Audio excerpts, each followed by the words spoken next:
Bueno, caprichosas y caprichosos.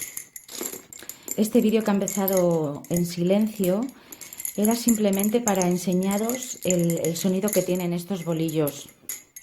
No quería que nada despistase vuestra atención.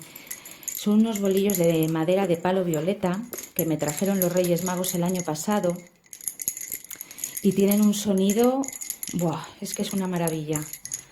Y solamente quería eso, que se oyese el ruido de los bolillos para que no se despistara la atención hacia nada más. Son unos bolillos de Carmelo Badalona. La verdad que estoy muy contenta con ellos y ya os digo que tienen un sonido precioso. Así es que, caprichosas, este vídeo solamente va en honor al sonido de nuestros bolillos mientras trabajamos. Un beso.